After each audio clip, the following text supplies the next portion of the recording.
Cette année, le village passera la saison sèche sans encombre. Par chance, la pluie toujours rare est tombée au bon moment. L'eau n'est qu'à 10 mètres sous terre. Et la récolte a été bonne. Depuis 3 ans, le Niger tente d'oublier 1984. Année d'exode et de famine. L'année terrible de la grande sécheresse. Peu à peu, les abords du fleuve Niger changent de couleur. Du jaune au vert. L'eau est revenue.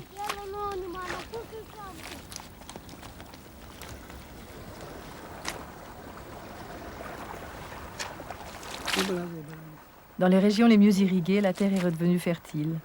Le riz et le maïs poussent à nouveau. Mais ces zones entretenues avec soin ne couvrent que quelques centaines d'hectares, dans un pays en grande partie désertique et grand comme 2 fois la France.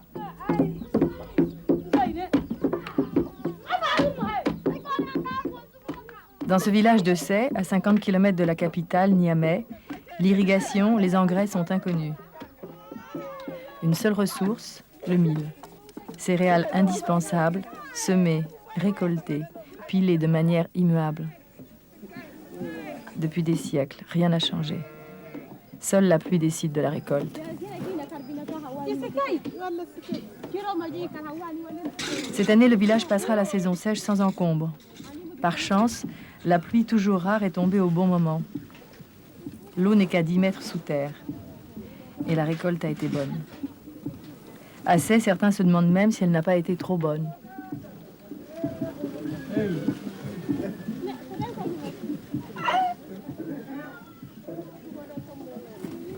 Depuis les moissons, le mil s'accumule dans les greniers pleins à ras-bord.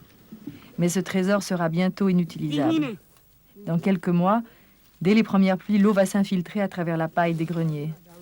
Les céréales, par tonnes, vont pourrir.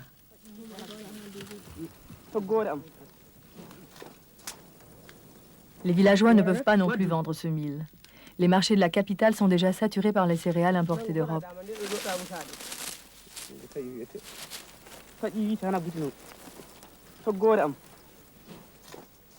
Le Sahel, ce n'est pas un espace vide dans lequel il n'y a aucune espèce de production. Au Sahel, il y a des zones qui produisent beaucoup plus que pour la satisfaction de leurs propres besoins. Par conséquent, quand l'aide alimentaire arrive, eh bien, ça fait une concurrence tout à fait déloyale aux producteurs. Vous savez, c'est un peu comme si, brusquement en Bretagne, il y avait une invasion de grains ou de pommes de terre envoyées par les Nigériens ou les Maliens. Il y aurait des protestations. Eh bien, au Sahel, c'est la même chose. Moi, j'ai vu des producteurs complètement désespérés dans des zones au sud du Lasso, ou au sud du Niger, ou au sud du Sénégal, parce qu'ils n'allaient pas du tout réussir à écouler leur production, et ils savaient que le marché des villes leur était pris par l'aide alimentaire, le grain qui vient de l'Europe.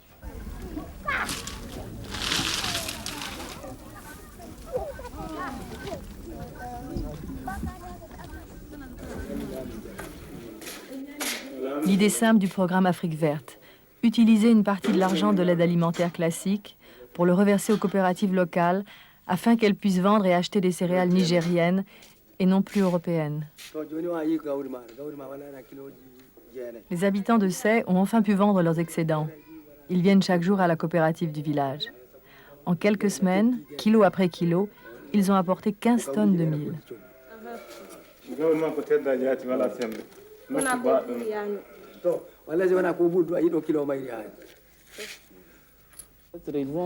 Deuxième phase de l'opération. Le mil est entreposé, conditionné.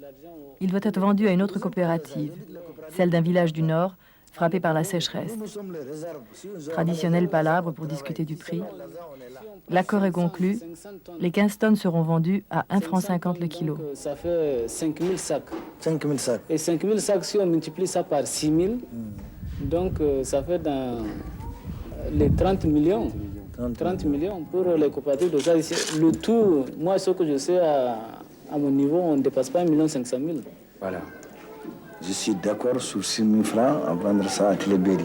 Mais permet l'opération. Le deuxième, c'est 7 000 comme toutes les coopératives. D'accord. Ah.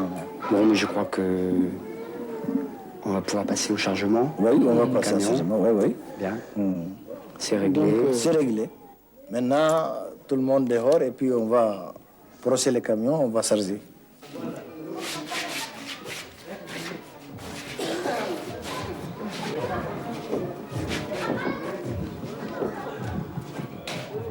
Le chargement du mil durera une matinée. Mais avant d'en arriver là, il a fallu des mois de travail à l'équipe d'Afrique verte. Faire accepter le projet à Niamey, mais aussi à Paris et à Bruxelles. Former des responsables locaux pour chaque coopérative. Faire accepter enfin l'idée que l'aide aux régions défavorisées du Niger peut arriver tout simplement par camion et non plus par avion venant d'Europe.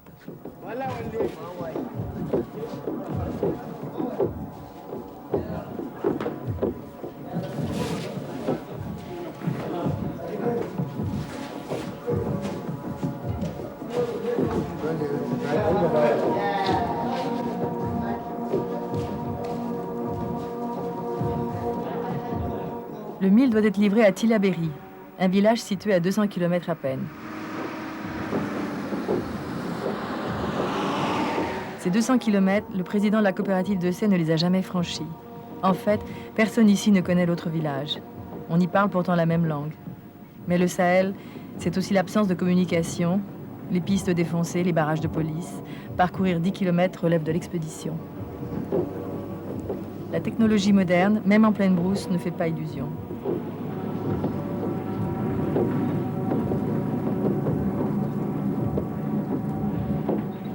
Chaque kilomètre vers le nord, c'est un peu moins d'arbres, un peu plus de pierres et de poussière.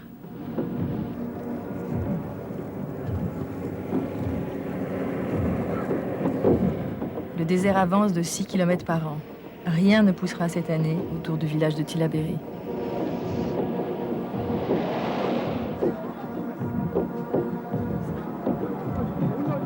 L'arrivée, après 5 heures de piste, dans un camion à bout de souffle.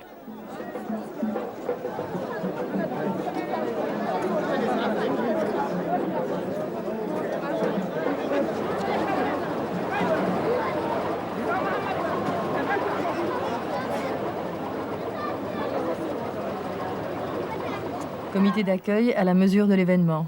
Premier contact entre les responsables des deux villages et déjà les premiers palabres.